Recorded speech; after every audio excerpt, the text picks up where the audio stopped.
আসসালামু আলাইকুম, স্বাগতম আজকের পর্বে। আজকে আমরা শিখব কিভাবে জিআইএস ম্যাপে লেবেল এবং মাল্টিপল লেবেল শো করতে হয়।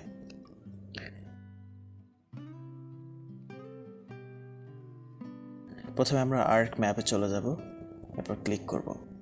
ক্লিক করার পর জিআইএস সফটওয়্যারটি ওপেন হবে।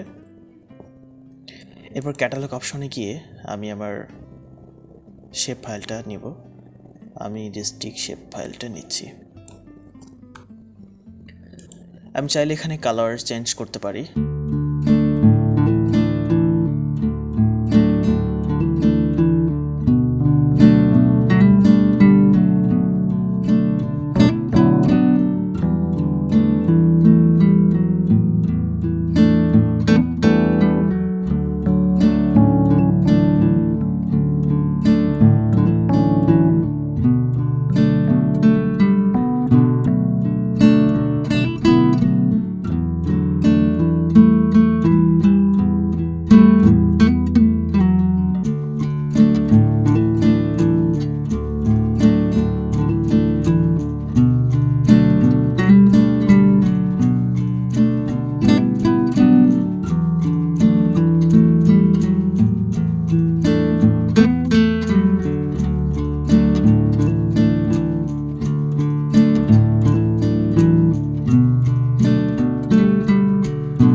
এখানে শেপ লেন্থ। ওকে, এখন এখানে মাঝখানে কিন্তু কোনো স্পেস নেই। আমি যদি এখানে স্পেস দেখাতে চাই তাহলে আমাকে এখানে অ্যাপোস্ট্রফি ইউজ করতে হবে, এবং অ্যাপোস্ট্রফির পরে এখানে আরেকটা অ্যান্ড ইউজ করতে হবে। তাহলে আমাকে এইভাবে দিতে হবে, এবং আমি যদি এটা দেখতে চাই তাহলে দেখুন এ দেখা যাচ্ছে, কিন্তু মাঝখানে কোনো খুব বেশি স্পেস নেই। এখন আমি যদি এইখানে যত বেশি স্পেস দেব, আমি যেটা দেখতে চাই দেখুন বরিশাল এবং যে লেন্থটা রয়েছিল, এবং এই দুটার মধ্যে কিন্তু একটা ডিস্টেন্স রয়েছে। ওকে, এই ডিস্টেন্সটা আমি যত কমাবো এখানকার ডিস্টেন্সটা তত কমবে। ওকে, এরপর আমি চাচ্ছি এটা আমি দেখাতে, অ্যাপ্লাই।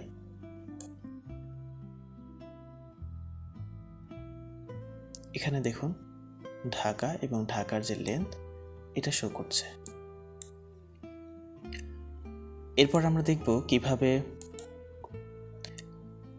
ভার্টিক্যাল লেভেল শো করতে হয়। অনুরূপভাবে এক্সপ্রেশনে চলে যাব। এরপর এখানে আমি রিসেট দিচ্ছি। এরপর আমি ডিভিশন রাখলাম। তারপর এখানে আমি অ্যান্ড দেব। যেহেতু আমি নতুন লাইন দিতে চাচ্ছি, ভিবি লিখতে হবে। ভিবি ভিবি মানে হচ্ছে ভার্টিক্যাল বার। তারপর নিউ লাইন একসাথে দিতে হবে, একসাথে না দিলে ইরর দেখাবে। ওকে, তারপরে আবার অ্যান্ড দিতে হবে। মাঝখানে আপনি স্পেস দিতে পারেন, নাও দিতে পারেন, কোনো অসুবিধা নেই। দেখার সুবিধার জন্য স্পেস দিয়ে দিচ্ছি। এরপর আপনি ধরুন এইখানে দিতে চাচ্ছেন শেপ লেন্থ। ওকে, এখন আমি যদি দেখতে চাই, দেখতে অনেকটা এরকম হবে, বরিশাল, আর নিচে রয়েছে শেপ লেন্থ। যদি আপনার মনে হয় যে না আমি আরও লিখবো, এখানে আরও দেবো আমি, তাহলে অ্যান্ড দিয়ে আবার ভিবি লাইন নিউ লাইন্স লিখতে হবে, ভিবি নিউ লাইন। এখন আমি কি দিতে চাচ্ছি ডিস্ট্রিক্ট। ওকে, সরি, এখানে একটা অ্যান্ড বসবে। এরপর যদি আমি দেখতে চাই, দেখুন এখানে তিনটা জিনিস অ্যাড হয়েছে। প্রথমটা ডিভিশন, দ্বিতীয়টা শেপ লেন্থ, তৃতীয়টা ডিস্ট্রিক্ট। ওকে, এভাবে যদি আমি ওকে করি, অ্যাপ্লাই, ওকে, দেখুন এখানে তিনটা জিনিস শো করছে। দেখুন এখানে ঢাকা, শেপ লেন্থ এবং ডিস্ট্রিক্ট। ওকে, আজকে এ পর্যন্তই। ভালো থাকবেন, সুস্থ থাকবেন, দেখা হবে নেক্সট ভিডিওতে। খোদা হাফেজ।